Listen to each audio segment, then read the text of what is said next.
La palabra oculta del Nuevo Testamento, parte 4 por Friedrich Weber. Crucifixión, muerte y resurrección. Entregado a la incomprensión. Los fariseos y escribas no comprenden el lenguaje de Jesús y no precisamente por falta de capacidad intelectual. Más bien se está mostrando de forma trágica que aquel que solo conoce el idioma de lo manifiesto es incapaz de comprender las cosas ocultas.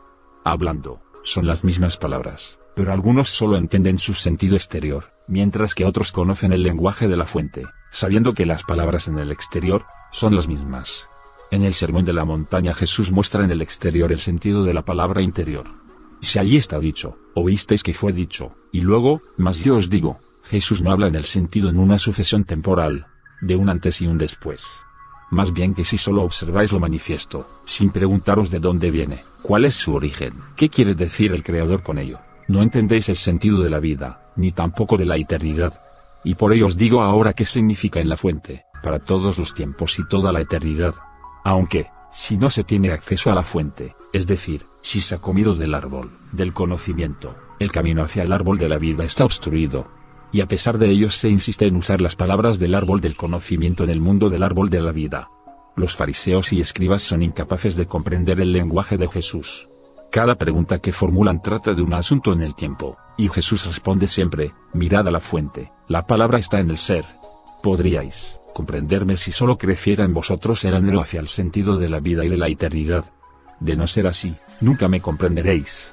Vendréis siempre con argumentos que demuestran que no entendéis mis palabras.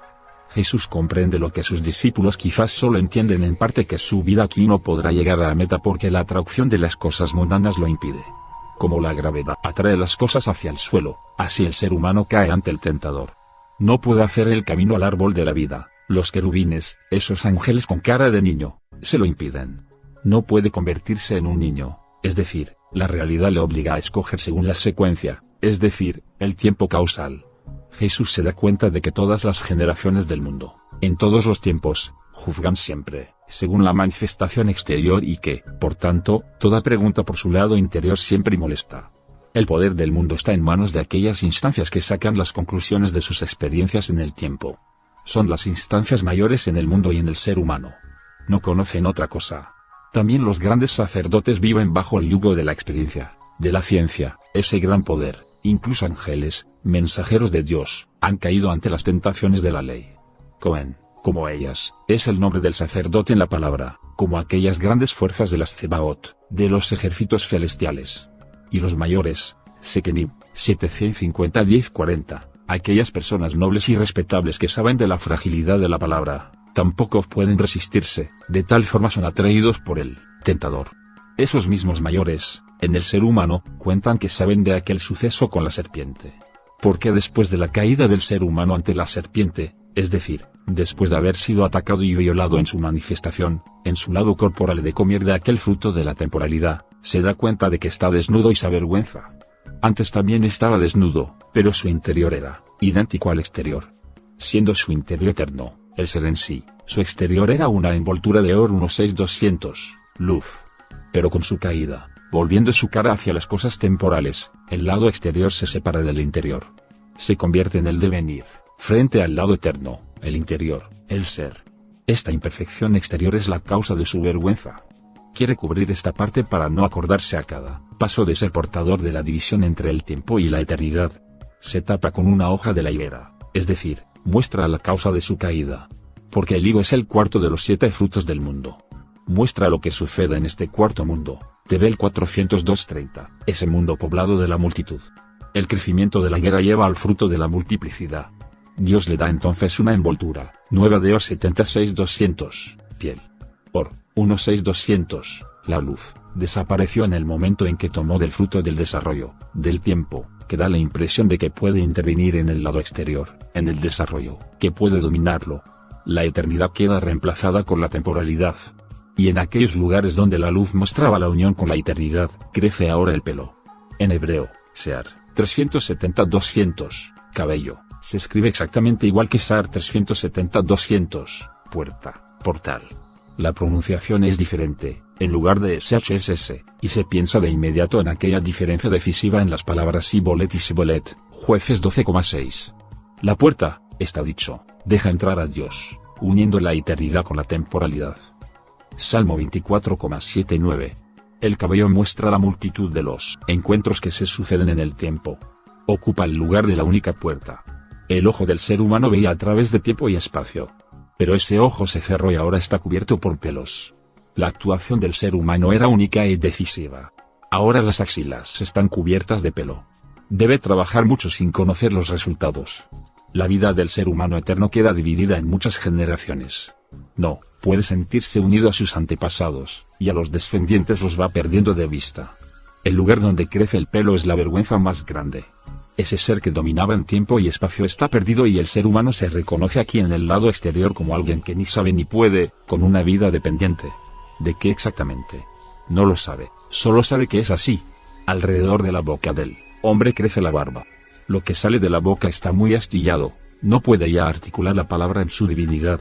La palabra hebrea Sacan 750, significa barba, y Saken, es el anciano. Quien habla como si su palabra fuese importante y contenga ya todo, como si fuese la palabra de Dios, no es sabio, no es de los ancianos respetables.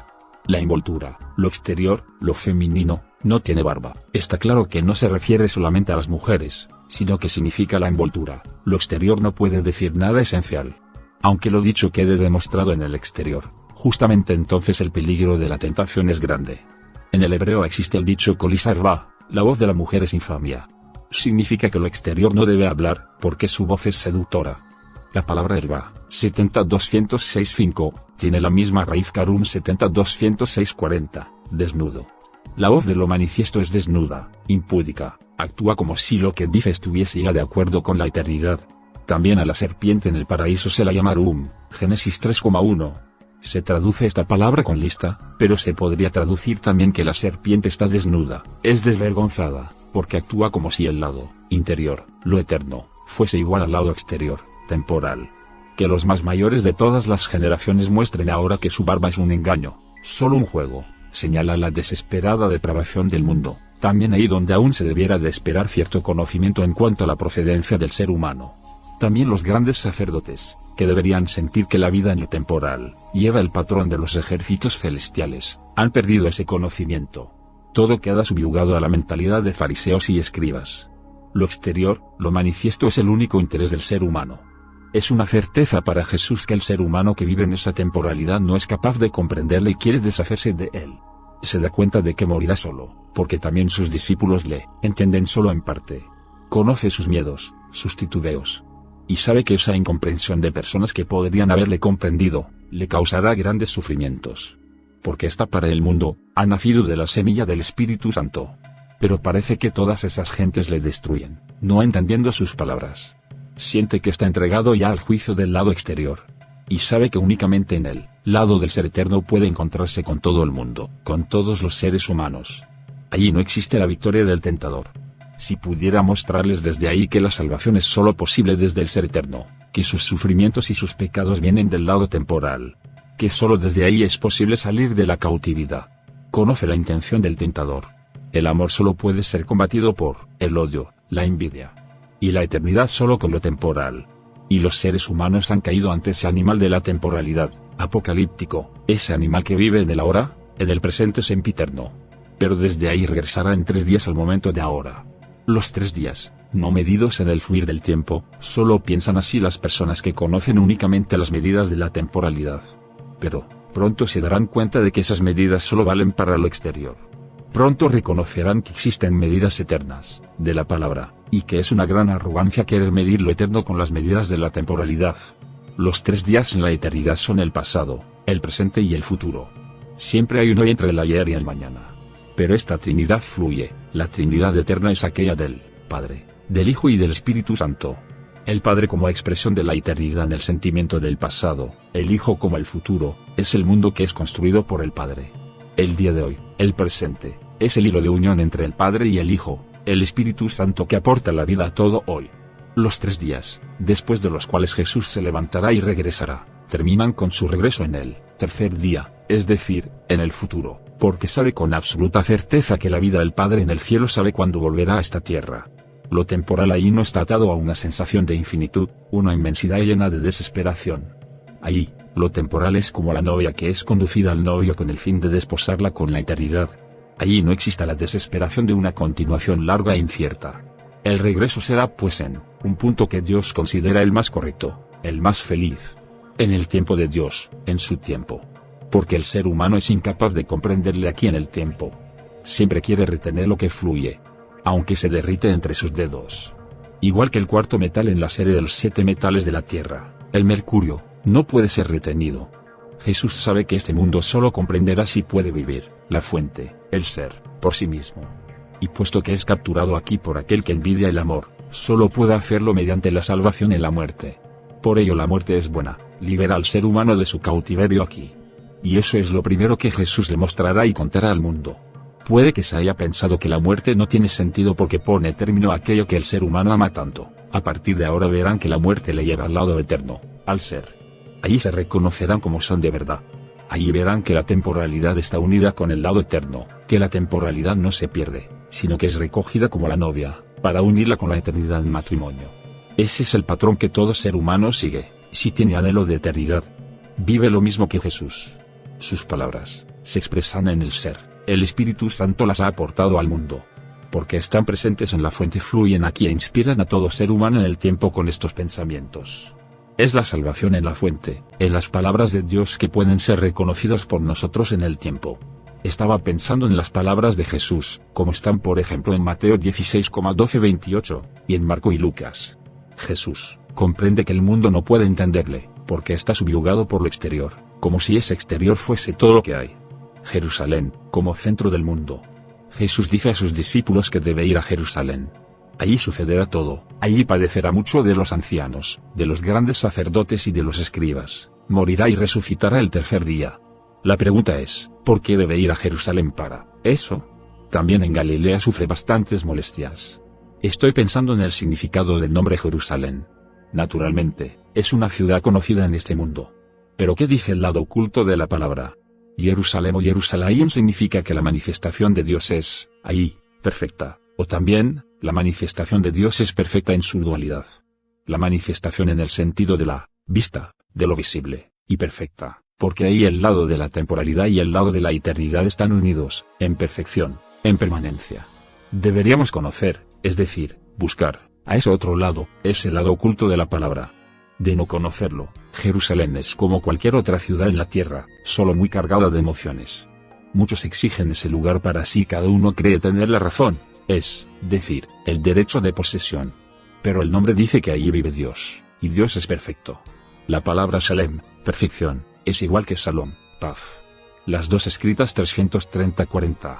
Es decir, Dios allí aparece con sus dos nombres, el Señor y Dios, como unidad, es decir, en perfección. Es el lugar con la piedra angular del mundo, imposible de encontrar en la geología. Sobre esta piedra, la muerte de Isaac se convierte en vida. Muerte y vida en perfección. En la perfección no falta nada, de no ser así, sería imperfecta. En Jerusalén la manifestación y el ser son unidad. Se habla también del Jerusalén de arriba, de la ciudad en el cielo. La palabra hebrea al 70-30 es arriba, que a su vez es la raíz de la palabra a la 70-35, subir, ascender. También es sinónimo de sentirse mejor físicamente, caer, descender. La caída es entrar en una pesadez física, también en dificultades, fatigas y penas. Es una solidificación que hemos visto también en la nube, con el agua y el hielo. Ascender, por el contrario, es una dilución, un aligeramiento. La verdadera ascensión es la desaparición total de la visibilidad, ausentarse de toda prueba material.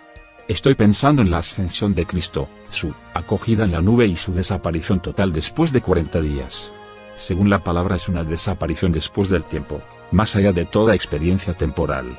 La palabra al 70-30, arriba, por definición, es una invisibilidad. No se trata de un arriba espacial. El cielo tampoco está arriba en el espacio. La palabra, Semayim 340-10-40, con esa terminación ayim, doble, es expresión de una dualidad.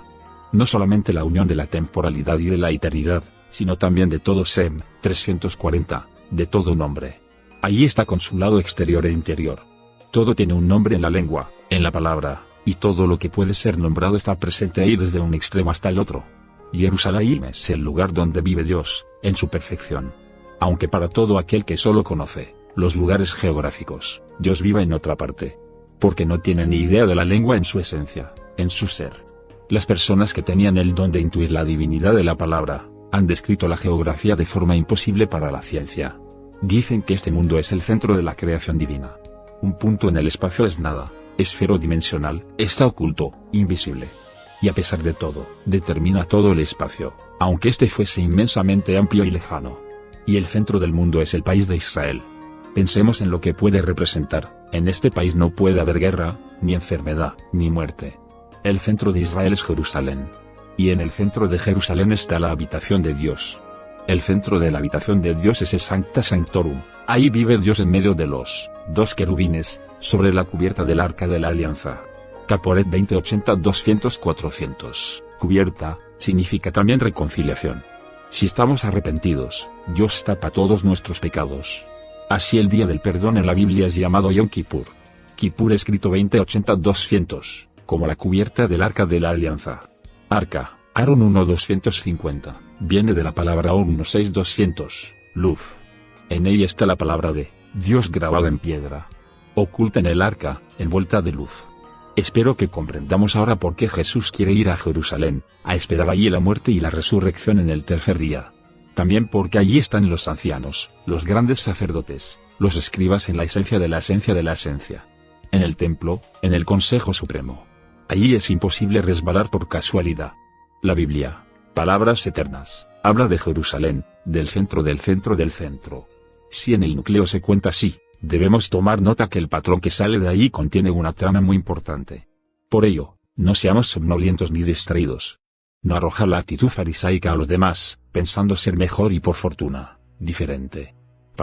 Apartarse, separarse, como hemos dicho ya, es la raíz de la palabra fariseo. Jesús sabe que ahí en el centro no se le aguantará. Justamente esas personas allí, opinando sobre mi vida, dirán que así no es. Significa que querrán destruirme. Pero con igual certeza sé que resucitaré el tercer día, me levantaré de nuevo. Ese Pedro fiel, que tiene la promesa de recibir las llaves del reino del cielo, el único de los discípulos que le reconoce como el Cristo, Hijo del Dios viviente, que es llamado la piedra sobre la cual construirá su comunidad. Ese mismo Pedro dice, Mateo 16,22, y Pedro, tomándole a Jesús aparte, comenzó a reprenderle diciendo, Señor, ten compasión de ti, en ninguna manera esto te acontezca. En otras palabras, no digas semejante cosa, porque todos te necesitamos. ¿Qué haríamos aquí sin ti? Una reacción humana muy comprensible. Estamos todos tan sumergidos en la temporalidad que no nos es posible reaccionar de otra manera a tal comunicación. La mención de la resurrección en el tercer día parece ni oírla. La respuesta de Jesús a Pedro, por tanto, es para todos nosotros de vital importancia. Quítate de delante de mí, Satanás. Ninguna tontería, ciertamente. Satanás es el gran adversario, el gran obstaculizador. Jesús sigue, diciendo, explicando sus palabras, me eres escándalo, porque no entiendes lo que es de Dios, sino lo que es de los hombres. Después de todo lo que hemos oído aquí de fariseos y escribas, deberíamos tenerlo claro, Dios regala toda la vida en el tiempo y la vida eterna. Si solo reconocemos el lado del tiempo y retrocedemos ante todo lo demás, somos personas caídas, en el sentido de la serpiente, de Satanás, del obstaculizador. Si supiéramos escuchar, hubiéramos oído las palabras de Jesús, de que volverá el tercer día. Porque la única certeza que tenemos es que la muerte pondrá fin a la vida aquí. Si hay 50 o 100 años por delante, realmente no importa. Como siempre digo cuando hay preocupación por el fin del mundo o de la vida propia, de todas formas, ¿dónde estaremos en 100 años todos nosotros?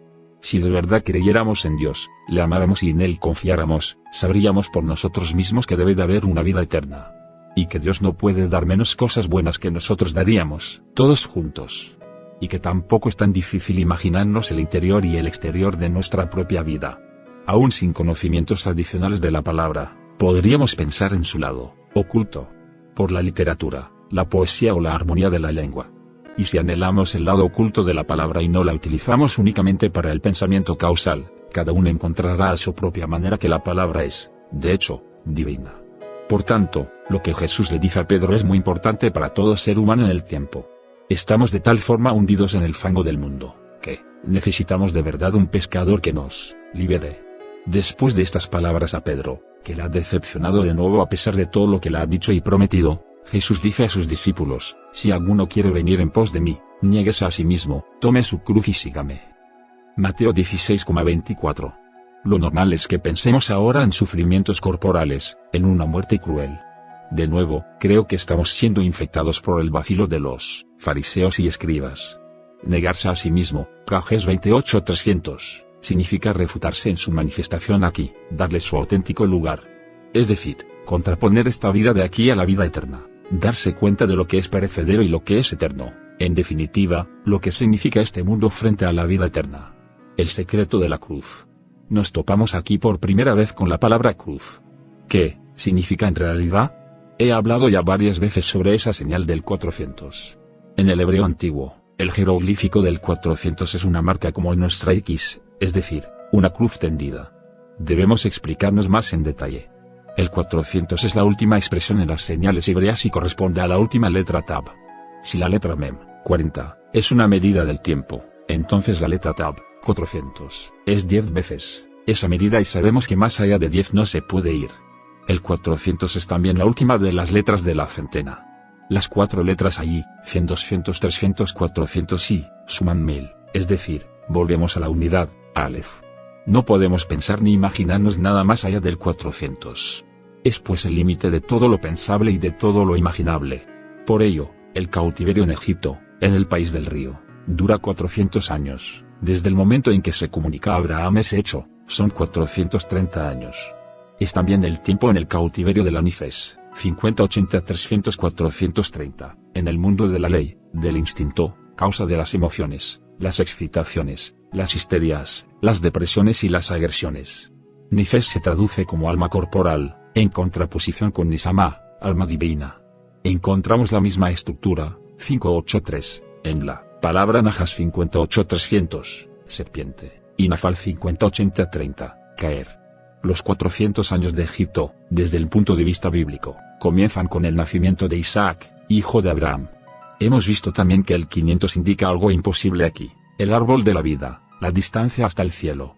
La cruz, por tanto, es el camino terrenal a la muerte. Pero al mismo tiempo es el camino que va más allá de la muerte, a la salvación. En la imagen de la Biblia hebrea, es el camino hasta Pesaj, Pascua, la salvación de la muerte en Egipto. Pesaj es la muerte y la resurrección en la Biblia hebrea. El camino por el mar del final, que se divide, y la resurrección más allá del mar. El camino del 400 es el camino que va a la muerte. Allí todas nuestras imaginaciones terminan. Niégate a ti mismo, si me sigues, sabrás que todo aquí es perecedero. Cada segundo, cada hora, cada año, toda tu vida y la vida de tus antepasados. Aquí no queda nada de nada. Toma tu cruz, por tanto, porque sólo así puedes acceder a la vida eterna. Es lo que está enfrente. Verás como lo que está enfrente de lo perecedero, de lo exterior, es lo interior, lo oculto, lo eterno. Lo opuesto del pasado es el futuro. Y el presente, sempiterno, es ahora, esta presencia eterna. Une el pasado y el futuro como tercer elemento en la alianza. En el hebreo Tzab, 90-32, cruz. Es la forma del cuádruplo en unidad. Todos los cuádruplos en la vida, en el espacio, en el tiempo, en el nombre del Señor, es decir en el tetragrama. Las 4 madres, los 4 arcángeles, los 4 seres alrededor del trono de Dios, los 4 evangelios, las 4 esquinas del mundo, los 4 cordones del chal litúrgico, las 4 vueltas en la vida. El 4 contiene en sí el 10.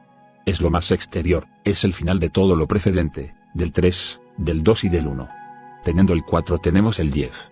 Así, en el 4, en principio, está todo, toda la base para el 10. Pero las letras en la palabra Tzab, 90-32, Sadi, Lamed, Bet, según la tradición antigua dan, en su valor completo, otra dimensión adicional, más profunda. Quizás no sea el lugar más adecuado aquí para entrar en el tema. Lo he dicho y explicado en otros libros. Aquí solo decimos que el valor completo, es decir, el valor de todas las letras, dice mucho más que los números sueltos, que también son letras, es decir, más que ese 90-32. Unos apuntes nada más, la letra Tzad 90 es el gancho de pescar. Hemos visto ya que ese 90 es también la señal del nacimiento de un mundo nuevo, el ser humano es sacado del agua, del tiempo. De ahí, el anillo del pescador del Papa, la mitra en forma de pez, la comida de pescado el viernes. La letra Tzadi, si contamos el valor de todas sus letras 94-10, es 104. Lamed, 30, la segunda letra de la palabra Tzab, se escribe como palabra 30-44. Lamed, en principio, es un aguijón, con el cual el toro, El buey del mundo creado, se pone en movimiento. También es aprender y enseñar que motiva el camino en la palabra y con la palabra. Esta palabra cuenta, es decir, cuenta en su valor completo, 74. La tercera y última letra de la palabra clave es la bet, 2.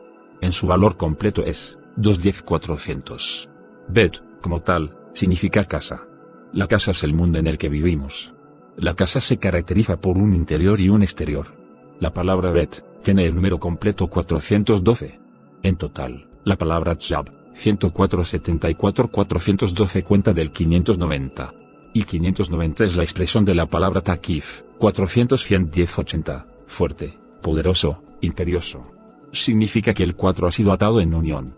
Con ello llegamos al límite de este mundo. Ahora puede y debe manifestarse el otro lado. Eso es lo que dice la palabra takif en hebreo. Hemos llegado al límite de esta vida, del tiempo del bautismo con agua. La sumersión en el agua ha terminado. Ahora viene el bautismo con fuego, el opuesto. El bautismo con el Espíritu Santo. Eso es el secreto de la cruz, es decir, es la entrada en una vida nueva. Todo lo contrario de la tristeza conocida, señal oscura de la muerte, que Pedro rechaza resueltamente. Más bien es la señal de que solo ahora viene lo poderoso, lo fuerte. La palabra tzab, cruz, contiene esta comunicación. Palabras en el límite de la vida terrenal. Las siguientes palabras de Jesús a sus discípulos indican lo mismo. Porque cualquiera que quisiera salvar su vida terrenal, la perderá, y cualquiera que perderá su vida a causa de mí, la hallará. Mateo 16,25. Porque la vida terrenal en el sentido de la nifes, es la vida en la antigua legalidad. Quien se aferra a esa vida, no sabe nada de la vida de la eternidad. No puede ni siquiera tener anhelo de ella. Lo más que puede hacer es desear una vida más larga en el sentido lineal, más médicos, más hospitales, más paz. Olvida todos sus días pasados, todos los días de sus antepasados, de la humanidad entera. Es decir, no conoce ninguna misericordia, no sabe lo que significa el sufrimiento de toda criatura. Solo quiere un dominio cada vez mayor de la naturaleza, del mundo de la ley. Quiere investigar el secreto de la ley, pero no sabe nada de la nueva dimensión del amor. Pero Dios ha creado este mundo a causa del amor, que florece como una flor eterna en la tierra, en el jardín de la ley. El ser humano que solo desea alargar su vida aquí, la perderá. No conoce la añoranza de la resurrección y pierde así su vida. Lo que ocurra con él lo conoce solo Dios. Jesús dice también, cualquiera que perdiera su vida a causa de mí, la hallará.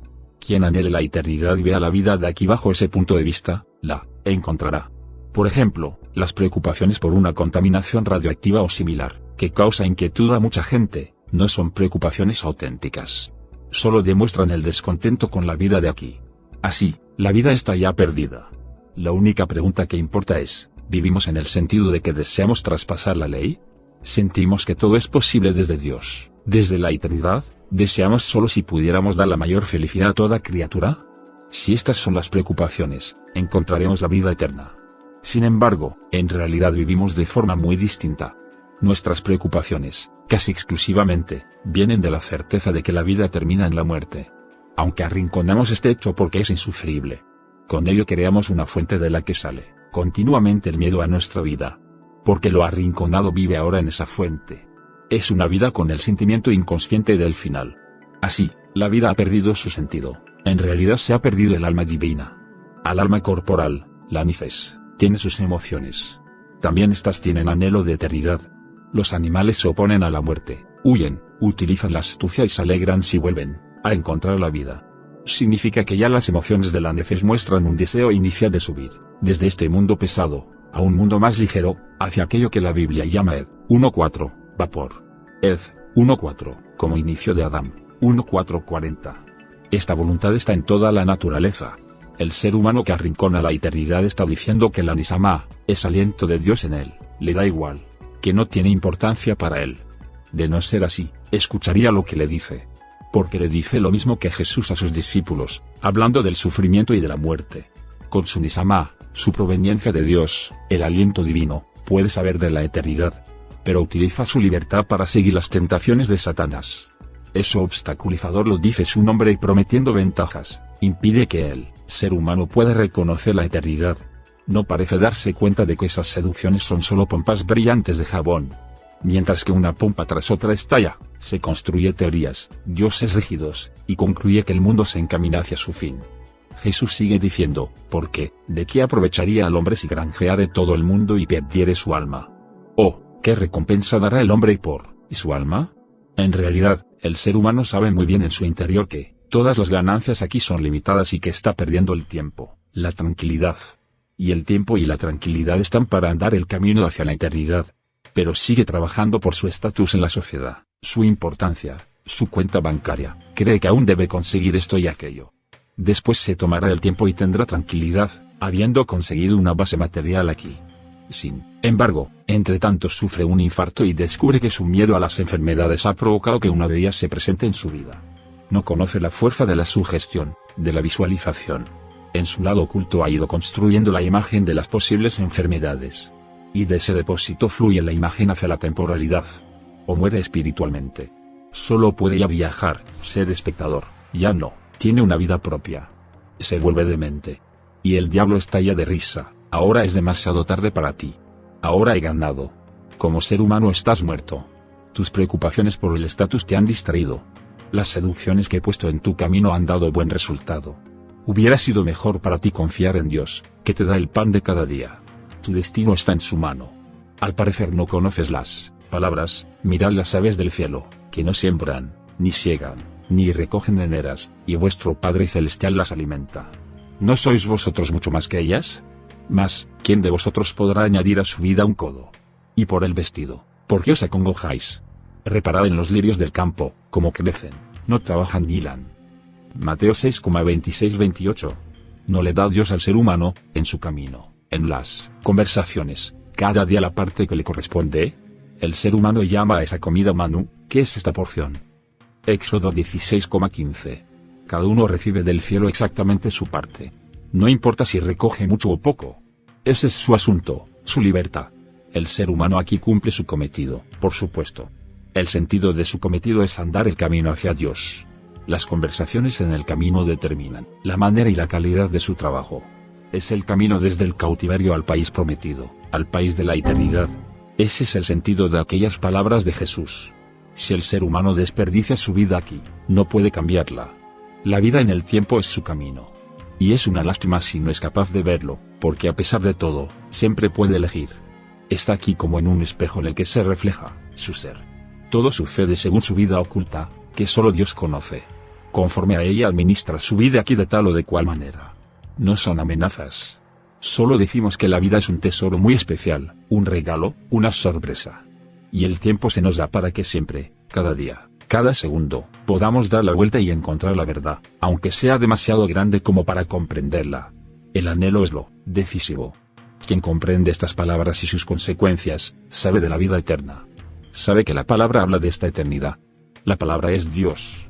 Viene por el Espíritu Santo y el receptor puede aceptarla virginalmente.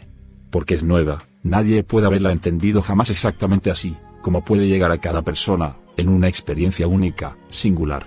Si el ser humano es capaz de escuchar la palabra así, la ley de la causalidad ha sido traspasada y Dios ha nacido en él.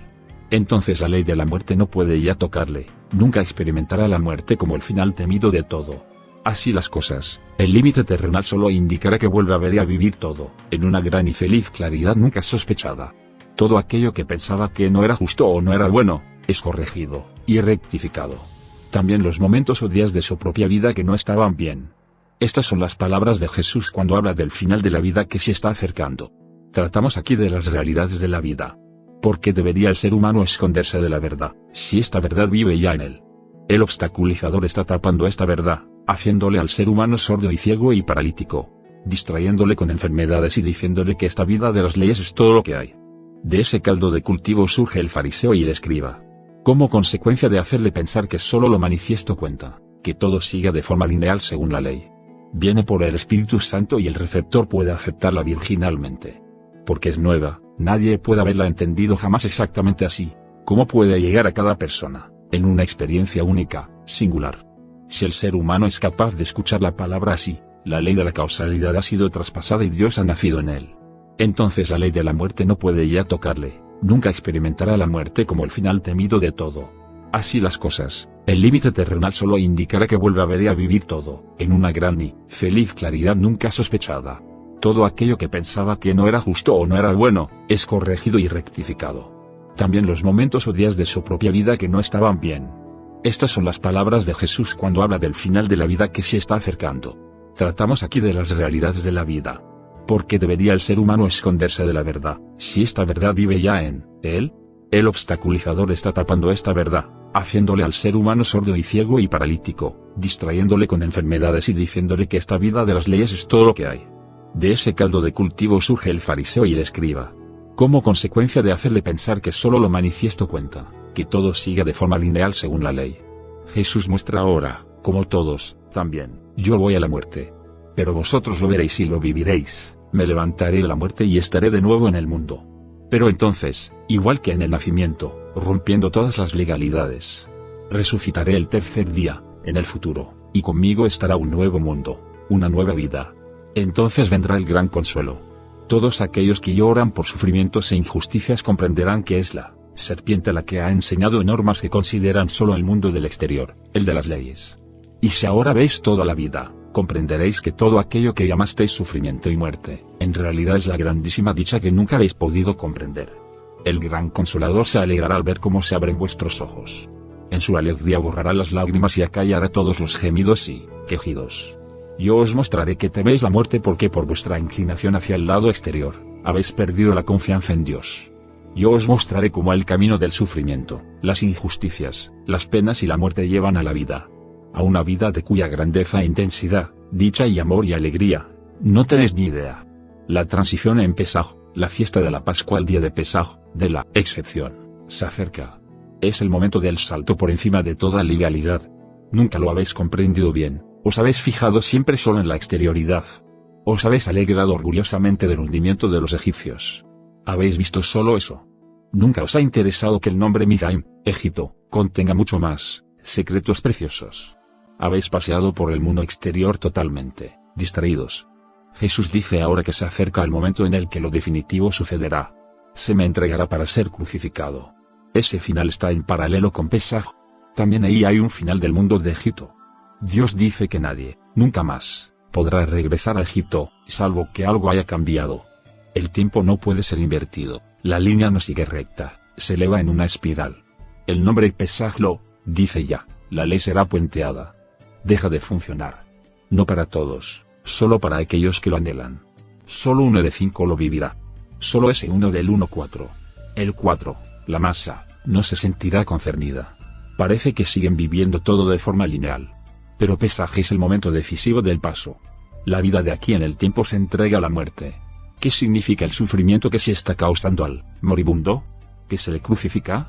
Quisiera recordar el significado de la cruz, de esa señal del 400, el 4 en la realidad de la centena, en la realidad del futuro. En el presente no podemos pensar más allá del 400. Significa que entregamos al crucificado quien sea un destino futuro, diseñado por la imaginación humana. Y esta imaginación consiste en que la vida, de alguna forma, seguirá según las medidas vividas en lo temporal. Ese es su sufrimiento. Sabe que aquellos que se quedan atrás solo le conocen según algún esquema temporal. Clavan su vida a esa señal del 400. Nadie sabe nada del 500. Como mucho llegan hasta la noción de la infinidad, es decir, hasta esa frontera resbaladiza del 400. Nadie va más allá. Las tentaciones de la serpiente y, como consecuencia, la caída, imposibilitan que se reconozca lo oculto como realidad. A nuestro entender, solo lo concreto es real. Todo lo demás no se toma en serio, es fantasía, demasiado personal. Se desdeña con un encogimiento de hombros. El ser humano permanece dentro del límite que va hasta el 400, a lo mejor hasta el 490. El 500, sin embargo, solo puede vivirse en su lado oculto, igual que el 1000. El sufrimiento del crucificado es, que ahora es aún menos comprendido que antes. Sabe que incluso sus fieles temen ese momento de la despedida e intentan evitarla. Se le clavará al tiempo del 400. Simplemente, porque somos incapaces de reconocer lo oculto como realidad. Solo conocemos lo de la gran masa, lo que se dice. Sabiendo muy bien que ese camino ancho lleva al abismo. ¿Existirá alguien que comprenda que va a vivir en el otro lado de la vida? Ahí donde los dos lados juntos son unidad, unidad de dos, el ser verdadero. En ese día, 2 días antes de Pascua, se reúnen los más principales de los sacerdotes, los escribas y los ancianos del pueblo en el patio del pontífice Caifás. Este nombre griego contiene también la noción de apretar. y tuvieron consejo para prender por engaño a Jesús y matarle. Mateo 26,4. Justo en el momento de Pesaj quieren deshacerse de ese personaje que molesta, que les es extraño. No entienden su lenguaje, pero sienten que parece no conocer ni apreciar ese mundo en el cual ellos se sienten bien y en casa. Sería capaz de contar el significado de Pesaj, que es romper la barrera de la muerte justo ahora. Pero no quieren oírlo.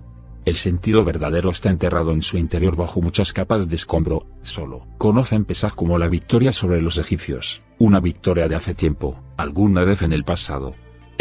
Sin embargo, dirá palabras y hará cosas que señalen una vida y unos hechos, cuyo significado se les ha escapado hace tiempo. Pero temen un alboroto precisamente porque podría referirse a una excepción, según la palabra Pesaj. Nada se teme tanto como la desviación del camino diario. No, quieren ser molestados en su tranquilidad. Y viene una mujer a la casa de Simón, el leproso, en Betania, y vierte un aceite costoso sobre su cabeza y su cuerpo. Los discípulos están indignados por el derrame de este aceite sin motivo. ¿A quién puede beneficiar? Y suponen que tampoco Jesús ha esperado semejante gesto. Mejor vender el aceite y entregar el dinero a los pobres. Esta historia, en este momento decisivo, no debería pasarse por alto. Hay variaciones en cuanto a este suceso. Que una mujer con nombre María le lavaba los pies a Jesús, que sus lágrimas empezaron a regar sus pies y ella trató de secárselos con su cabello. Y en cada caso son los discípulos, o en el Evangelio de Juan es Judas, quienes protestan y encuentran todo muy exagerado. Solo Jesús dice: de cierto os digo, que, donde quiera que este Evangelio fuere predicado en todo el mundo, también será dicho para memoria de ella, lo que está hecho. Mateo 26,13. Lo ve como una última buena obra en la vida. Porque sabe que el ser humano está siempre ante la muerte, aunque conscientemente no sabe nada de ello. El mundo no sabe nada de ello. La mente consciente supone que de momento se va a vivir aún mucho tiempo, largo tiempo. Se hacen planes para viajes, bodas, promociones. Los 12 discípulos no representan el mundo del tiempo. Son también nuestra conciencia de vivir en este mundo. El lado oculto del ser humano, sin embargo, vive en el ser eterno. Aunque no sepa nada de ello. El ser humano de la Biblia es el ser humano completo, que vive al mismo tiempo en el tiempo y en la eternidad. El suceso, contado ahí, es histórico, pero contado en la palabra de Dios, que contempla al ser humano completo. La mujer en la palabra es lo que envuelve al ser, es el cuerpo humano y se presenta en casa del hombre llamado Simón, de la palabra hebrea oír. Es un leproso, su enfermedad se muestra en el cuerpo. El lugar se llama Betania. Esa palabra griega podría significar, en hebreo, casa de los higos, que es el fruto que la tradición judía reconoce como fruto del árbol del conocimiento. El cuerpo del ser humano sabe ya de la resurrección. Semen, aceite y semoná, el octavo día, están unidos en la palabra, como hemos visto ya anteriormente. Las palabras de estos sucesos, en su lado oculto, están cargadas de muchos y profundos significados. Como otros pasajes de la palabra de Dios contienen toda la vida, de cada uno personalmente y de todo el mundo.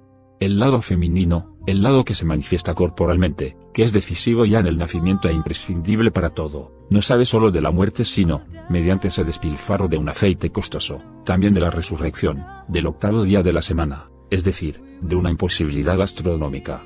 Conoce la posibilidad de la rotura de la ley en Pascua, conoce la excepción de la regla.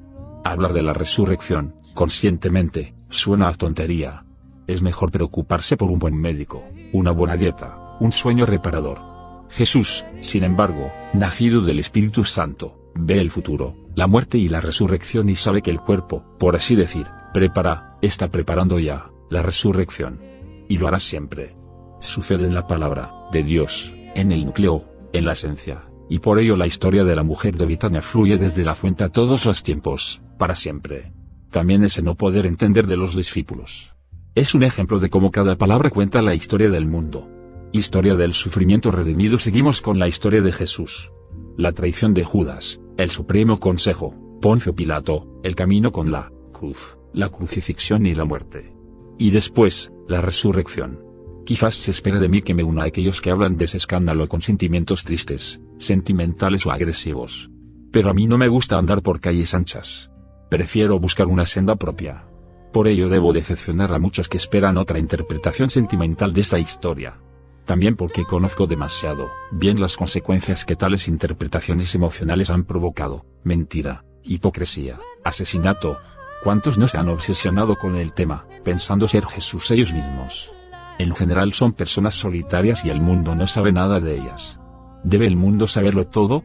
Casi siempre solo entiende el lado exterior, no tiene ni idea de la presencia del secreto precioso, que está tan cerca como para tocarlo y agarrarlo. Tampoco me gustaría intentar una explicación psicológica, filosófica o aún una interpretación apologética. Para mí esta historia es demasiado central, demasiado seria. Y ante todo quisiera terminar con la costumbre de usar a Jesús para todo, como una especie de mago principal. Porque creo que es una blasfemia. Jesús en ese caso no es solo el chivo expiatorio, como en la Biblia, sino que se están proyectando sobre él todas las miserias. Debe soportar así cosas que no quisiera ni describir aquí. De nuevo digo, la Biblia es la palabra de Dios, de verdad. Los milagros de la palabra bíblica son tan sobrecogedores, tan grandiosos tanto en su forma como en su cantidad, que ni aún la objeción de que podría ser casualidad es sostenible, ni siquiera, científicamente. Toda la historia de la Biblia es algo que solo podemos comprender si la pensamos en nuestro propio fuero interno. Es el depósito, el mar, desde el que Dios deja que fluya el tiempo. La imagen del río que sale del Edén y que se divide en 4 brazos. Ellos determinan la manera y el límite de países bíblicos. Génesis 2,10. Desde siempre se cuenta que sean los 4 tiempos del mundo, las 4 vigilias y las 4 partes del día. Dios nos regala el tiempo. Él es también el Señor del tiempo. Se sacrifica al tiempo, vive con nosotros los sucesos del tiempo. El río principal contiene todas las cualidades del Edén. Esta palabra, en hebreo, significa dicha, delicia, deleite supremo. Este paraíso es también el país prometido de la Biblia. Y como está dicho, allí no hay ni muerte, ni enfermedad, ni agresión. Es el centro de la Biblia. Es el núcleo, la esencia, desde donde fluye todo. Lo que fluye está también en la historia. Y también nosotros, nuestro presente, fluye del ser. Por tanto, es fundamentalmente falso sacar lo sucedido con Jesús del conjunto de la Biblia y llamarlo de pronto histórico. Juntar pruebas para demostrar que todo ha sucedido tal cual en los tiempos de los romanos. Justo eso es la crucifixión de Jesús, así se le clava al tiempo. De nuevo digo que no quiero ni puedo negar la historia. Pero debo siempre tener presente que, en el mejor de los casos, puedo percibir solo el envoltorio exterior de todo suceso, también de todo suceso pasado. La Biblia describe lo histórico siempre junto con lo esencial, los dos lados, juntos en unidad. Y así lo histórico es muchas veces irreconocible, igual que Jesús después de su resurrección. Al principio no es reconocido ni siquiera por sus discípulos. Porque la Biblia describe todo de una manera eterna, comparable con aquello que cuenta de Jesús después de su resurrección. ¿Qué relación tenemos con Jesús? Y ahora tomo las palabras de la Biblia, mencionadas en otro lugar, también muy en serio. Está escrito en la Biblia, Jesús está en nosotros. Es decir, Dios en nosotros. Así las cosas, no se puede sacar a Jesús del tiempo que fluye de cualquier forma, pretendiendo que sea de pronto una personalidad de la historia del mundo y que todo lo demás está atrasado y sin importancia. Quien vea a Jesús de tal forma unilateral, hablará muy pronto también del Dios vengativo de la Biblia hebrea y del traidor Jacob. Entonces la pregunta es, ¿qué significa eso de que sea hijo de David? ¿No ha hecho David que se mate a Uría para tomar a su mujer Batseba? ¿La Biblia solo es histórica cuando habla de Jesús? En ese caso es comprensible que los pobres judíos, en todos los tiempos, tengan que soportar las agresiones acumuladas de los cristianos. Hogueras, saqueos, holocausto, mentiras. Así las cosas, los judíos son los chivos expiatorios ideales porque han matado a Dios. Yo creo, sin embargo, que los grandes pecadores son aquellos que no hacen ninguna distinción entre lo santo y lo profano. Que arrastran a Dios sin más al tiempo, profanando así su nombre. Y en sus agresiones agreden los unos a los otros. Basta ver la historia del mundo. ¿Qué significa pues, Jesús en nosotros? Significa que está en el mundo, en todo lugar y en todo tiempo. Pero invisible. Los sectarios quieren clavarlo, niegan que eso de todo lugar y todo tiempo tenga validez. Está solo en nuestra secta. Todos los demás van directamente al infierno, donde son pellizcados constantemente con tenazas ardientes y asados por toda la eternidad. Y en sus Biblias de bolsillo están, subrayados en rojo todos los versículos que demuestran sus palabras. Jesús, el Mesías, el Cristo, es decisivo para toda la Biblia. Y si la Biblia es nuestro ser, el ser de todo el mundo, es decisivamente importante para todo desde ahí. También los judíos creen en el Mesías, firmemente, como única certeza. Solo la traducción de esa palabra, Mesías, al griego, es decir Cristo, es inquietante para ellos, porque los cristianos han convertido al ungido, de pronto, en un personaje histórico, como si hablásemos de cualquier figura del pasado. Es ver únicamente el suceso exterior e ignorar todo aquello que pasa de decisivo en su interior. Solo las personas emocionales y agresivas se agarran de tal forma al exterior, solo las personas depresivas actúan así. Solo las personas embriagadas por lo que sea pueden profanar el santuario de Dios de tal forma. Pero si tenemos la gracia de saber que Jesús está en nosotros, no es necesario que hablemos constantemente, con mirada exaltada, del amable Jesús. Porque tampoco decimos sin cesar, mi corazón late, respiro bien, mis riñones funcionan. Quien habla así demuestra que le falta algo. Es leproso, como he descrito anteriormente y, además, tiene lepra contagiosa. Pensemos solo en el interés general que existe por la dieta, las amenazas del cáncer, jogging, consultas médicas, técnicas de respiración. Significa que Jesús está presente en la vida. Cristo, el Mesías, es la meta, la esperanza y la certeza de toda vida, es la base de la creación. Traición y venta. Este Jesús de la Biblia es traicionado ahora por Judas, uno de los 12. He contado ya que Judas Iscariote, en hebreo Yehuda, Iscariot, de la palabra quería, rotura, partición, significa el hombre de la rotura, de la división. Jeuda, aquel que alaba a Dios, parece haber caído en manos del tentador. Ve la dicha dividida, cree que todo está solo aquí y que lo demás vendrá alguna vez, en algún lugar, posteriormente. Ya en la Biblia hebrea, Jeuda hizo lo mismo cuando vendió a José por 20 piezas de plata, 20 shekel, 130. Y ahora estamos ante el mismo nombre: vende a Jesús por 30 shekel. Ese valor 430 de shekel es también el valor del anifes, del alma corporal, y al mismo tiempo es el número de los años del cautiverio en Egipto, en ese estar cautivo en la exclusividad del tiempo. Asar, 1:60-200, detener, encarcelar. De la misma raíz vienen las palabras prohibir, aprisionar, traicionar, entregar. Hay pues gran variedad de matices. El hombre llamado Jeuda en la Biblia hebrea, recibe 20 shekel, en la Biblia cristiana 30, en total son pues 50, que en hebreo es la palabra col 20-30, todo. Jeuda vende a José en la Biblia hebrea, porque José se quejaba ante el padre Israel Jacob, de que los hermanos bajo la tutela de Jeuda miraban con desprecio a los hijos de las mujeres, concubinas, Adán, Naftalí, Gad y Aser. Rasia Génesis 37,2. Significa sentirse diferente, elegido, y como tal es una señal recurrente. A pesar de todo, la casa real de David, la tentación de considerarse mejor ya en este mundo, está siempre muy cerca. Significa no dar valor a lo oculto. José en la Biblia hebrea recibe los sueños, como comunicaciones de aquella otra, oculta realidad. Jeuda, es decir Judas, quiere llegar a la meta aquí, forzar la llegada aquí. Aquí y ahora, y si no quieres o no puedes, es culpa tuya. No incluye a todo el mundo, igual que Jeuda en la Biblia hebrea no quiere incluir a los hijos de las mujeres concubinas. Es la imagen típica del fariseo en el ser humano. Judas, uno de los 12, es una posibilidad oculta en el ser humano. Igual que Pablo o Zebedeo, Jeremías, Elías o Juan, como Saúl, Amalek, Israel, Canaán o Enoc y todos los demás personajes bíblicos. Todos ellos viven en el ser humano en algunos momentos. En su vida en el tiempo tiene gran importancia que es libre de elegir, desde su inconsciente que está frente al consciente. En hebreo, elección es la misma palabra que ser elegido, preferido. Bajar 28200, elegir, escoger, preferir, distinguir, ser elegido. Su elección es que puede escoger. ¿Y qué elige en el ser humano? Su unidad, que contiene la conciencia y la inconsciencia. Su razón, también su emoción y finalmente la Neshama, Dios en él. ¿Qué es lo que le atrae en la vida? ¿Cuál es su anhelo? La unidad de los siguientes tres elementos se llama el amor a Dios, y amarás al Señor tu Dios de todo tu corazón, de toda tu alma y con todo tu poder. Deuteronomio 6,5. En la palabra oculta, ¿qué significa de todo tu corazón? Un vivo interés en todo lo que te rodea en el mundo, en la vida. Igual que el corazón es el centro de la circulación sanguínea, aportando fuerza vital a todo el cuerpo, así el corazón, en el lado oculto, es el centro del interés, de la razón, del intelecto. De toda tu alma, el centro de las emociones es la nifes.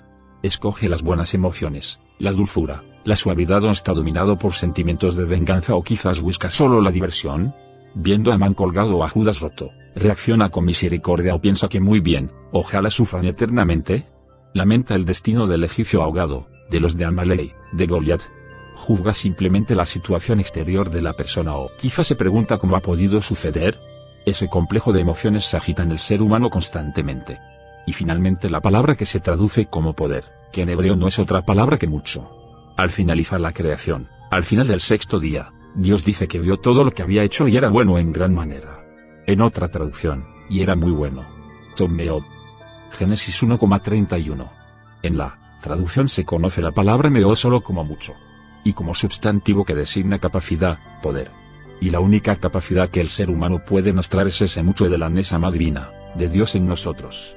Esa es nuestra fuerza como seres humanos, nuestra capacidad, nuestra elección. La noción Meod, mucho, significa que siempre se quiere superar lo anterior, porque el amor no es un estado estático. Eso sería aburrimiento, hastío. De hecho, es dinámico y aporta cada vez nuevas sorpresas. De forma que no pueda compararse el amor del año pasado con este. Escuchando o leyendo la palabra, el amor a la palabra de Dios conlleva que se vea y se viva la unidad de cada palabra de forma nueva cada vez, cada día. Que elige pues el ser humano. La elección se muestra casi siempre ya en su comportamiento. Aunque lo decisivo lo conoce únicamente Dios, que conoce al ser humano hasta sus profundidades más secretas. Dios le conoce infinitamente mejor que él mismo, acaso los demás pretendan conocerle. Esta elección no es de tal forma que vaya pensando en Adán, Noé o Abraham. No piensa en ninguno de los personajes de la Biblia. Quizás está pensando que quisiera llamar a eso o aquello, tal vez solo en las deudas que tiene o en que es hora de ir a comer o en que quisiera ver esa o aquella película o que ayer en la discusión formuló una pregunta tonta. Todos esos sentimientos o pensamientos, en el mundo eterno de Dios, son atribuibles a palabras bíblicas. Como está escrito, todas las señales y todas las letras con las que cuenta la Biblia están presentes en Dios. Pero estas letras, en él no están en el orden causal de nuestros textos bíblicos, más bien están de tal forma que todo lo que pudiera jamás contarse con estas letras está presente. En su libertad, Dios regala los textos que llamamos la Biblia. Y cada señal, cada letra contiene, además, secretos inimaginables. Los intereses, emociones, deseos y esperanzas que surgen en la vida del ser humano deciden en lo sucesivo si actúa como Judas Iscariote o no. Aunque quizás nunca haya oído ese nombre y desconozca su historia. De la misma forma, aquel al que se ha vendido Jesús como Cristo, como Mesías, el ungido está también en el ser humano. Aún en posición central. Puede darse que moleste, cause disgusto, que se considere su posición exagerada. Sin pensar en él directamente, se entiende, incluso sin haber oído jamás de su existencia. El comportamiento del ser humano en la vida diaria demuestra sin más si está esperando al Mesías como Salvador, o si piensa que solo su partido político puede salvar al mundo. O quizás solo su mago particular, o quizás la secta de la criada. No se sale del asombro si se piensa cuán limitados, cuán irremediablemente locos están los seres humanos. Y, no obstante, es esa realidad oculta la que determina la elección. Desde ahí quisiera ahora comentar el suceso con Jesús. Justamente porque se le considera siempre como un objeto digno de lástima, quisiera intentar decir algo de Jesús en nosotros. ¿Quiénes son ese alto consejo, el gran sacerdote, los escribas y los ancianos del pueblo que se reúnen en casa de Caifás? Es muy fácil ahora excluir el relato de nuestra vida, convirtiéndolo en una interesante novela policíaca, un bestseller duro, y nosotros como espectadores, temblando ante el cariz que están tomando los acontecimientos. En la señal del Cordero. Es pues el primer día de los panes sin levadura, Mateo 26,2. La señal de pesaje en el ser humano es que se comen panes ácimos. Lo que aumenta la masa, la levadura, no puede encontrarse en casa en esos días. La vida está viendo que el final se acerca. Lo que ha sido importante aquí, ha dejado de serlo. Sentimos que se acerca una fase decisiva. Para ello hay que limpiarse, deshacerse completamente de todo aquello que antes era importante. Lo eliminas de tu casa, para que lo nuevo tenga un buen comienzo. Estás junto con tu vida, con el 12 de tu mundo. Es decir, esta vez tomarás la palabra Jesús en ti. En serio. Estás en Jerusalén, he contado ya varias veces lo que significa ese nombre. Estás en la casa de aquel que, en el mundo de aquí, te ha acogido por casualidad. El cordero de pesaje está listo. El cordero deja que se haga con él lo que sea preciso. Conoce su origen. Dios sopla su aliento, la creación del mundo por su cuerno. Sabe que solo puede ser bueno. El cordero de pesaje representa el milagro del salto por encima de la regla, del milagro de la excepción. Se entrega silenciosamente porque confía en el Eterno, porque sabe que el aliento de Dios es soplado por su cuerno, que es reconocido por Dios como ese ser nuevo. Es aceptar la ley sin protestar, sin oposición, en la confianza de que Dios lo quiere para bien. Con ello viene el amor al mundo. En la ley está la resistencia como afirmación de uno mismo. La confianza de entregarse a la ley, porque el Señor, el Padre solo puede querer el bien, es la base para la llegada del amor. El amor necesita esta confianza ciega en el amado. Como éste solo puede darle sentido al amor porque sabe que la amada confía incondicionalmente. Quiero recordar que la palabra emuná, confianza, en hebreo, es la misma que fe y fidelidad, y que lo mismo pasa con la palabra latina fides. Esta cena por la noche es el comienzo de Pesaj según la costumbre bíblica, y es toda la vida en el sentido de ese paso, de esa salida de la esclavitud a la libertad. Porque para ello tenemos la vida, para que se pueda vivir la sorpresa del amor que nos permite salir de la exclusividad de la ley. En la costumbre judía esta cena tiene el nombre de Seder 64-200 y no significa otra cosa que sucesión y orden. Porque el orden inherente en la creación, en la vida, lleva a la salvación, de la muerte a la vida. El cordero en el ser humano puede sentirlo, para eso lo percibe como el sentido de su vida. La palabra hebrea usada ahí es ese con acento grave 305, cordero, oveja, Éxodo 12,3. Hay otras palabras que designan lo mismo, que ves 22-300, oveja, cordero y también Tle 9:35. El cordero es parte del tzon, 91:50, del ganado menor. Pero se relaciona tzon, según el sonido, con la palabra tzion 90-16:50, señal. Y la palabra tzon se menciona en el mismo texto, Éxodo 12,21, y podría leerse también, haceros una señal con el cordero. La palabra tle tiene la misma raíz que tal 9:30, rocío. Y el rocío es un regalo del cielo, una señal del agua de arriba, el tiempo del cielo como regalo especial, la palabra del cielo. Y cuando viene el maná como alimento en el camino, en las conversaciones del desierto, viene en primer lugar el rocío. Éxodo 16,13. También se conoce ese número 39 en el recuento como Asemejad, el Señor es uno. El tetragrama es 26 y Ejad 184:13. La expresión el Señor es uno es 39. Y estoy pensando en aquella cena de los 12 con Jesús, como 13. La unidad en él, que une los 6 y 6 del 12, es también la palabra tle, como el Señor es uno. Luego tenemos la palabra que ves. Esta palabra significa también conquistar, dominar, subyugar, someter. Porque el Cordero conquista el mundo, domina el mundo por su entrega, por su dulzura. En el nuevo mundo ya no domina la ley del más fuerte, del poderoso que puede hacer lo que quiera. Esta palabra qué nociones más hermosas nos está abriendo. Y finalmente la palabra C305. Los números de estas dos letras cuentan, en su valor completo, de 360, sin, y 15, en total 375. No es un secreto que Jesús ha nacido en el año bíblico 3760. Además, el nombre Esau, Esab 70-306, es 376. En ese año bíblico, los pueblos, las comunidades que están bajo la ley como única realidad, son incluidos en la salvación por el amor, por la dulzura.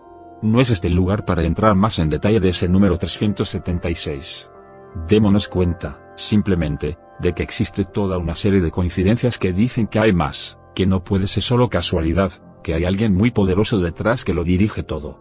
El Cordero perfecto, sin faltas, como está escrito, Éxodo 12,5, es el centro de la cena. Sin embargo, a toda comida, y aquí está señalado especialmente, corresponden el pan y el vino. Es también curioso que las palabras hebreas lejem, 38:40, pan y yayin, 10:50, vino, juntas, dan exactamente el valor de la palabra pesaj, 80-68-148. Pero volvamos al relato. Judas vende a Jesús por 30 monedas de plata, 30 sekel, a los grandes sacerdotes y los ancianos, que quieren matarle. La plata, en el orden de los metales, es el segundo, aquel del lado de la luna. Y la luna es también el lado de lo femenino, de la envoltura, de la manifestación. El oro es el primer metal en el orden del mundo, según la tradición, la Cábala, en hebreo. Por ello, los utensilios en el tabernáculo son de oro.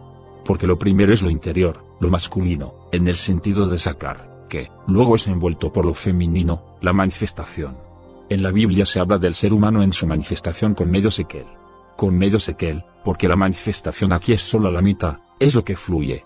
Pero existe también otra manifestación, el cuerpo que permanece, el cuerpo eterno. Y ese cuerpo eterno es la otra mitad del sekel. También el precio del esclavo se cuenta en sekel. Es la valoración del ser humano en el sentido de la palabra, no según las medidas del mundo. Ninguna de las medidas bíblicas es para uso en este mundo. Son medidas en el sentido de la palabra de Dios, ya se trate de años o de codos. Las medidas bíblicas vienen del mundo de la eternidad. Según la Biblia, El mundo ahora mismo tiene 5.748 años, corresponde al año 1988. Son años bíblicos, no físicos ni geológicos. Diferenciemos entre lo santo y lo profano, por favor. La venta por monedas de plata significa pues que Judas piensa que Jesús es un producto solo de este mundo. No puede comprender que Jesús viene de Dios, que es un secreto de eternidad que aparece aquí. No parece poder comprender cómo vino Jesús a este mundo. Para él es una persona como todas las demás, a lo más, un profeta. Porque solo se pueden vender cosas terrenales, materiales. Solo a estas cosas se les puede adjudicar un precio. También los sacerdotes y los mayores creen que se puede eliminar a Jesús sin más, que es solo alguien temporal. Es un malentendido trágico, no saben lo que hacen. La plata señala la misma intención en los dos lados. Jehudá, de la Biblia hebrea, cree también que José sea solo algo pasajero aquí, y le vende por 20 piezas de plata. Hasta que finalmente, en Génesis 44,18, Jehudá se acerca a José y reconoce en su unidad. Hasta ese momento Jehudá piensa que él y los demás hijos de Lea son los hijos importantes y que José es únicamente el envoltorio. José es de Raquel, un nombre que traducido no significa otra cosa que oveja adulta, madre de oveja. Jehudá cree que lo manifiesto es únicamente una envoltura. Importante, sí, para proteger el núcleo, para envolverlo.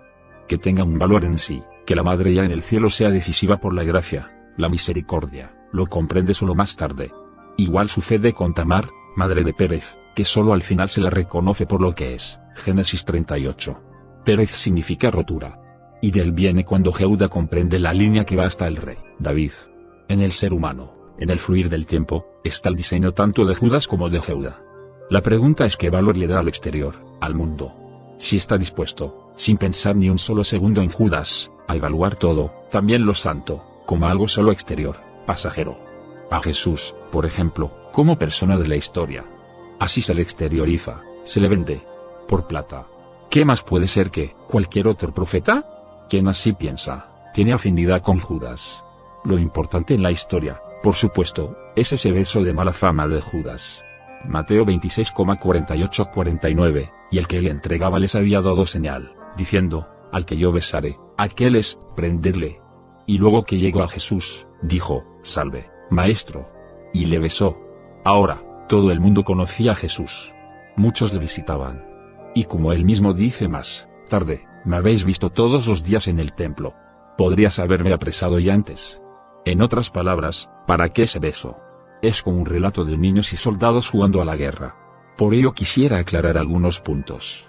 En hebreo, nasak, 50-300-100, besar. Esta palabra significa también tomar contacto. Algunas veces, por ejemplo, al saludar Esaú a Jacob, Génesis 33,4, se entiende que, en lugar de besar quiere morder. Por ello, esta palabra está señalada especialmente en la Biblia hebrea, llevando en cada una de sus 6 letras un punto negro, grueso. Porque la palabra hebrea morder nasak 50-320, suena igual que besar. Dando un beso prevalece el sentimiento interior, oculto. También el cantar de los cantares comienza con el deseo de la Sulamit por los besos del rey. Los sacerdotes y los ancianos conocían a Jesús muy bien. Le acosaban constantemente con sus preguntas y observaciones. Pero sus vidas en el mundo no tienen relación con sus vidas en la esencia. Pensemos en la posición del templo como centro de Jerusalén, y Jerusalén como centro del país Israel, e Israel como centro del mundo, de la creación. Se trata pues de personas rotas, divididas. Sus vidas exteriores han perdido la relación con lo interior. Y la salvación solo puede llegar del reino del cielo, de la esencia. Todo esfuerzo aquí, si no se incluye lo esencial, es un esfuerzo sin sentido, como acaso aquella construcción de la Torre de Babel cuya meta era la conquista del cielo. También Judas pone énfasis en este mundo exterior. Ha perdido la relación con su ser. Su traición es un acto exterior, su beso un contacto directo, una mordedura, un toque, es decir, un toque con carácter agresivo. Ese beso por tanto es una señal que se refiere al lado exterior.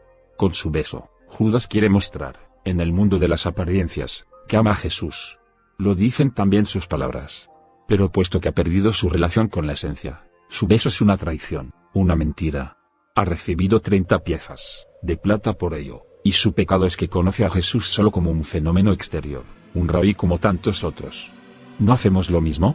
¿No hacemos lo mismo con toda la Biblia, como palabra de Dios? Quien conoce la santidad de la Biblia, regalada por el Espíritu Santo, no puede reconocer a Jesús solo como figura histórica, sino en primer lugar y como principio, como Hijo de Dios. Igual que las letras de las palabras de Dios aparecen aquí, por medio del Espíritu Santo. Así, la noción Hijo de Dios deja de ser un objeto de discusión y no es necesario probarla. Quien sigue teniendo problemas con estas afirmaciones muestra que pertenece a la comunidad de aquellos que solo conocen el lado exterior. ¿Vemos a Jesús como lo ve Judas? Vamos al encuentro con él con amabilidad, pero cuidado. ¿Solo nos interesa su lado exterior? Y casi no notamos que en todas estas controversias se nos está escapando la resurrección y la vida eterna. Judas se ha colgado. Es la manera bíblica de morir en el tiempo de aquí. Se pierde el contacto con este mundo. Los pies que pueden andar el camino han dejado de tener contacto con la tierra. Y el hueco que Judas ha dejado en los 12, se llena con Matania, Matías, el regalo del Señor. Es mal asunto si solo se ve la muerte atribuyendo la culpa a los demás, y no la apoteosis de toda la Biblia en la resurrección, en el mundo nuevo, en el Jerusalén nuevo. Terminando con la historia de Judas debemos decir y quisiéramos subrayar lo que constituye un peligro dar tal énfasis a Jesús en el mundo. La multitud de personas armadas dispuestas a prenderle, están esperando ese beso. Jesús mismo había advertido a sus discípulos en muchas ocasiones, de no ir contando sus actos por doquier. La razón no es una falsa modestia o una reflexión táctica. Teme que se la mire como mago, como hacedor. Sabe que esas son las armas del tentador. Como dice en el Sermón de la Montaña, quisiera que ese ser humano nuevo que se encuentra con él y que le comprende, vaya a su cámara secreta y cierre la puerta. No como los hipócritas que piensan que por su verborrea serán escuchados. Judas sin embargo hace esta demostración pública con su beso para el rabí. Lo que Jesús quiere decir con la misión y la divulgación de sus palabras en el mundo, habría que verlo también desde el lado oculto de la palabra. La misión, como conquista del mundo para el cristianismo, es un asunto de poderío. La fuerza de las armas, de la economía, de la técnica, la fuerza de la persuasión con la palabra que solo considera el lado exterior. Pero quizás estaría más en el verdadero sentido de Jesús, si se descubriera en sí cada vez con mayor intensidad, en su interior, el mundo de lo oculto, de la palabra. Entonces está ya en Galilea. Y entonces Dios, aquí como en todo lugar, dejará que la fuerza vaya fluyendo desde la esencia al tiempo. Entonces se mostrará, en todo tiempo, lo que sucede en y con el mundo. Los 12 pues están sentados en la mesa con Jesús, en la cena de Pesaj. Sulhan, 338-50, mesa, en hebreo. Esta palabra viene de Salah 338, enviar. El alimento es aquello que Dios nos manda, el destino. Visto desde el lado oculto, toda la vida es tomar el alimento, en el sentido de que Dios nos manda nuestro destino. En Pesaj, la cena se llama Seder, y esta palabra significa el orden de lo enviado, en el sentido del lado oculto. El cordero, el Pesaj, está preparado. El vino y el pan acompañan. La cena comienza, hasta el día de hoy, con el lavado de las manos. En el sentido del Seder, del orden de la vida, Jesús habla también de su destino y del final de su camino terrenal. Uno de vosotros me ha de entregar. Entregar, traicionar. En hebreo es masar, 40-60-200. Un traidor es un masor, 40-66-200. En la traición se conoce también el texto masorético, y es la versión hebraica del Tanaj. Y esta entrega significa entregar al mundo, exponer, atar a este mundo. Pero el ser humano sabe que pertenece a la eternidad, que tiene un Padre en el cielo. El pecado es pues que uno de los 12 quiera entregarle a este mundo de la temporalidad porque para él es todo el mundo que hay. Y entristecidos ellos de gran manera, comenzó cada uno de ellos a decirle, Señor, ¿soy yo? Jesús dice, a la verdad, el Hijo del Hombre va, como está escrito de él, mas hay de aquel hombre por quien el Hijo del Hombre es entregado.